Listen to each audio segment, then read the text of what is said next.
Well, this will be my last chicken coop. I gotta move, so until next year. So my little tangent will be how we get value out of new sunshine instead of old. It's a different way to think, but the sun comes out every day. If you notice, it's been smoky. It's been blocking it.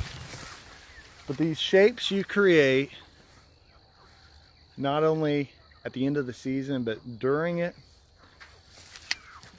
go into the minds of these plants. Now, you're thinking, man, this guy's been taking in too much of that, right?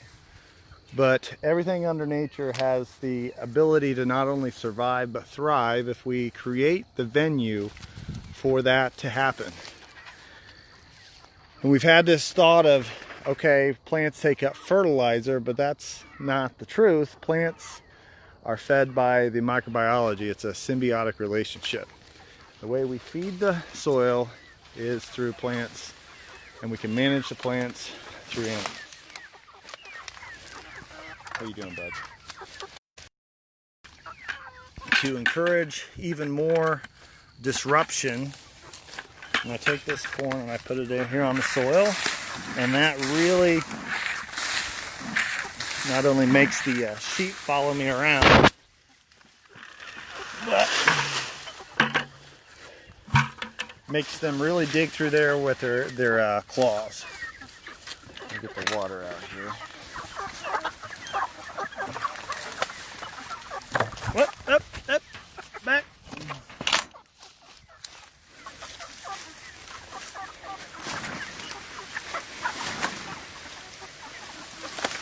So we're going to do a lot of redesigning of these systems. What I say all the time is you don't have to have it perfect to figure it out. In fact, you're going to screw up if you try to make it perfect right off the bat, because you're going to put it out there and figure out you need to change it anyway. So my philosophy, do it cheap, fail often, fail small, do a lot of things.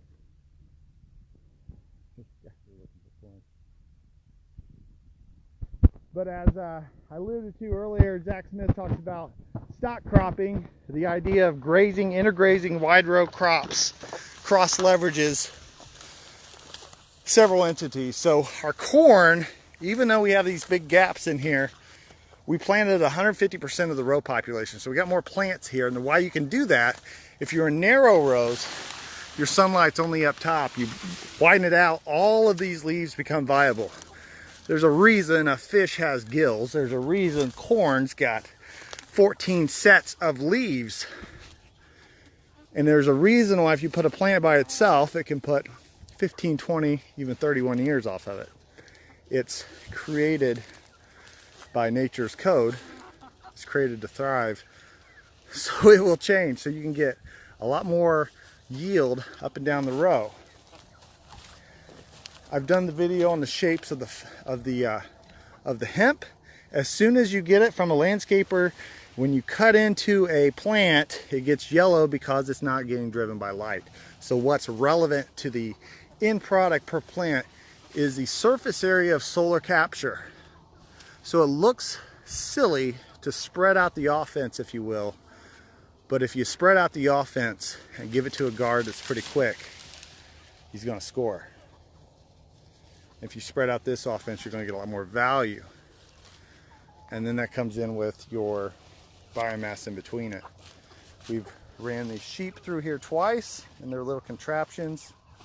We've ran the chickens through here. This is actually the second pass of the chickens. So 3 passes of grazing through this area has deposited this manure, but more importantly, it's taken the biomass that is feeding the animals or supplementing their feed, and their little claws, as they look for this corn, you'll see them scratch. We turn it into this.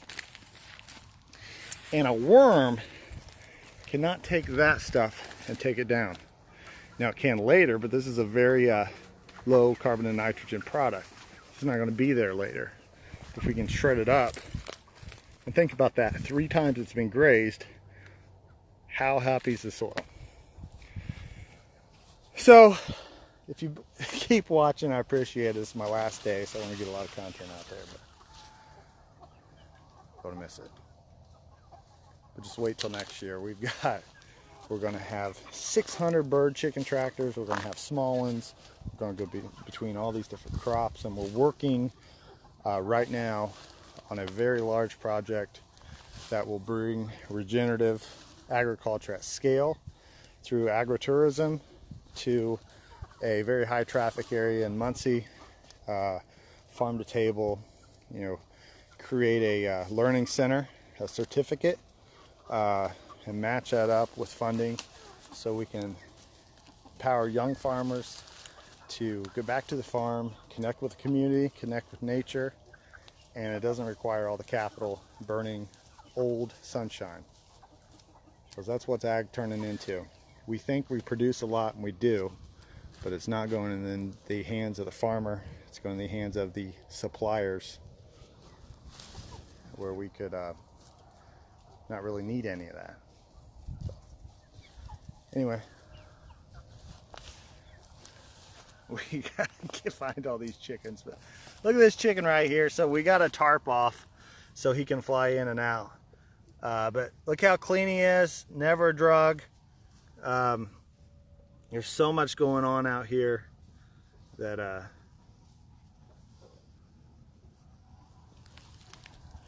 it's fun. We'll see you guys later.